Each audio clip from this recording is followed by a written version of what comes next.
Selamat malam semuanya. Perkenalkan, nama saya Cornelius Niko Manurung, mahasiswa Universitas Bhayangkara Jakarta Raya, Fakultas Hukum. Di video ini saya akan menjelaskan implementasi jenis-jenis pidana di Indonesia. Istilah pidana merupakan alat dalam mencapai tujuan hukum pidana untuk mencapai ketertiban yang secara khusus untuk menghindari masyarakat dari perkosaan-perkosaan terhadap kepentingan hukum yang dilindungi. Pencantuman pidana pada setiap larangan dalam hukum pidana di samping untuk bertujuan kepastian hukum dan dalam rangka membatasi kekuasaan negara dan juga bertujuan untuk mencegah bagi orang yang berniat jahat untuk melanggar hukum pidana. Jenis-jenis hukum pidana di Indonesia diatur dalam pasal 10 KUHP yang terbagi atas pidana pokok dan pidana tambahan. Di dalam pidana pokok meliputi 1. Pidana mati adalah sanksi yang dilakukan dengan pilihan perbuatan yang mematikan kepada pelaku tindak pidana yang telah diputus bersalah berdasarkan putusan-putusan pengadilan yang berkekuatan hukum tetap. Merujuk KUHP, kriteria kejahatan yang diancam dengan hukuman mati meliputi pasal 104 KUHP, makar membunuh kepala negara, pasal 111 ayat 2 KUHP, mengajak negara asing untuk menyerang Indonesia, pasal 124 ayat 3 KUHP, memberikan pertolongan kepada musuh pada saat Indonesia dalam keadaan perang, pasal 140 ayat 4 KUHP, membunuh kepala negara sahabat, pasal 340 KUHP, pembunuhan yang direncanakan, pasal 365 ayat 4 KUHP, pencurian dan kekerasan oleh 2 orang atau lebih dan mengakibatkan seseorang mengalami luka berat atau mati. Undang-Undang Nomor 35 Tahun 2009 tentang narkotika, penyalahgunaan narkotika, pasal 2 ayat 2 Undang-Undang Nomor 39 Tahun 1949 tentang tipikor. Salah satu contoh pidana mati yang sudah diimplementasikan adalah dalam tragedi bom Bali, yang dimana terdapat 3 pelaku dalam peristiwa tersebut yang mengakibatkan ratusan korban jiwa. Dalam hal itu, yang dimana kriteria kejahatan oleh pelaku sudah memenuhi unsur pasal 340 KUHP, yang dalilnya barang siapa dengan sengaja dan dengan rencana terlebih dahulu merampas nyawa orang lain diancam karena pembunuhan dengan rencana dengan pidana mati atau pidana penjara seumur hidup atau selama waktu tertentu paling lama 20 tahun.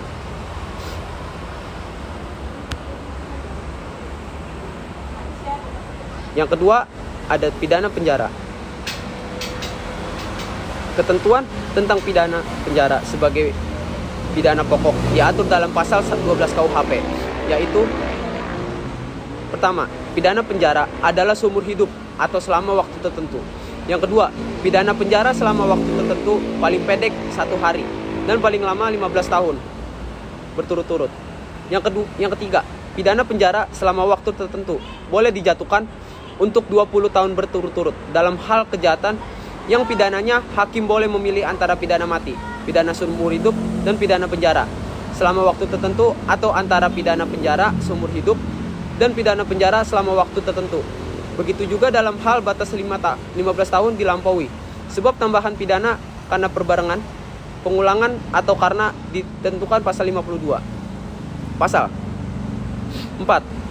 Pidana penjara selama waktu tertentu sekali-kali tidak boleh melebihi 20 tahun. Di dalam jenis pidana ini sudah banyak diimplementasikan. Salah satu contohnya adalah kasus pembegalan motor. Melakukan tindakan tersebut dapat dikenakan pasal 365 KUHP. Yang keempat, pidana kurungan. Berdasarkan ketentuan pasal 18 KUHP, pidana kurungan dapat diberikan paling singkat selama 1 hari dan paling lama selama 1 tahun. Kemudian, jika ada pemberatan pidana kurungan dapat ditambah menjadi 1 tahun 4 bulan. Jumlah maksimal pidana kurungan tidak boleh lebih dari 1 tahun 4 bulan. Salah satu contoh perbuatan pidana yang dapat dijatuhi pidana kurungan adalah membuat kegaduhan saat malam hari. Hal ini sesuai dengan ketentuan pasal 503 ayat 1 KUHP yang menerangkan bahwa barang siapa membuat ingar atau riuh sehingga ketentraman malam hari dapat terganggu, diancam dengan pidana kurungan paling lama 3 hari atau denda paling banyak 225.000. Yang keempat, ada pidana denda. Adalah hukuman yang mewajibkan terpidana untuk membayar sejumlah uang ke kas negara. Sanksi denda ini juga dinilai sebagai sanksi pidana yang istimewa karena memberikan kesempatan kedua bagi terpidana. Salah satu contoh pidana denda yang sudah diimplementasikan adalah tilang kendaraan bermotor. Yang kelima, ada pidana tutupan. Disarikan dari mengenai hukuman tutupan utre dalam hukum pidana 2 menerangkan bahwa rumah tutupan bukan suatu penjara biasa, melainkan suatu tempat yang lebih dari penjara biasa. Pasalnya, selain karena orang yang dihukum bukan orang biasa, perlakuan kepada terhukum tutupan juga teristimewa.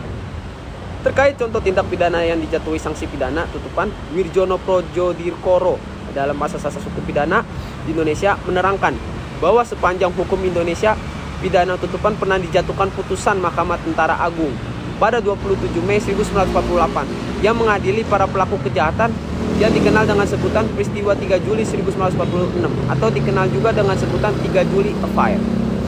Selanjutnya, pidana tambahan terdiri dari yang pertama, pencabutan hak-hak tertentu. Ketentuan tentang pidana tambahan, pencabutan hak-hak tertentu diatur dalam pasal 35 KUHP, yaitu yang pertama, hak-hak terpidana yang dengan putusan hakim dapat dicabut dalam hal-hal yang ditentukan dalam kitab undang-undang ini atau dalam aturan umum lainnya adalah 1. Hak memegang jabatan pada umumnya atau jabatan tertentu. 2. Hak memasuki angkatan bersenjata. 3. Hak memilih dan dipilih dalam pemilihan yang diadakan berdasarkan aturan-aturan umum. Yang keempat, hak menjadi penasihat hukum atau pengaruh atas atau pengurus atas penetapan pengadilan. Hak menjadi wali pengawas, pengampu, atau pengampu pengawas atas orang yang bukan anak sendiri. Yang kelima, hak menjalankan kekuasaan bapak, menjalankan perwalian atau pengampuan atas anak sendiri. Yang keenam, hak menjalankan mata pencarian tertentu.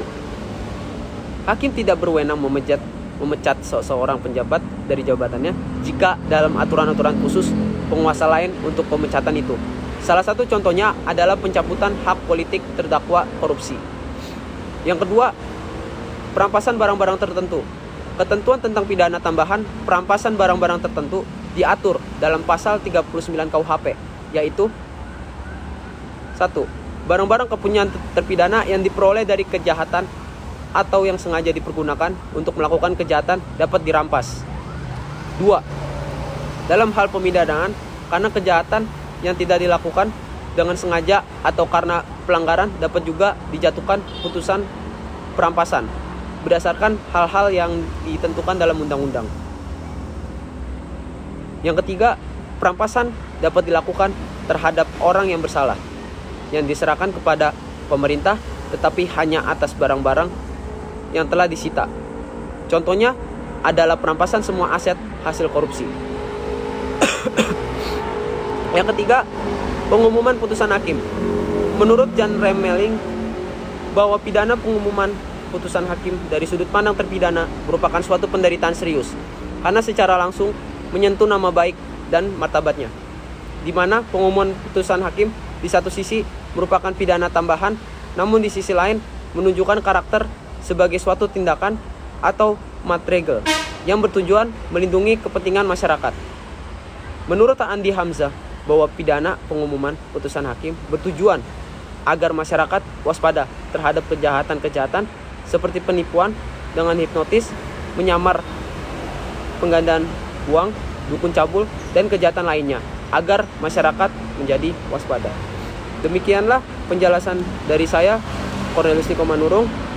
Terima kasih yang sudah menonton. Terima kasih.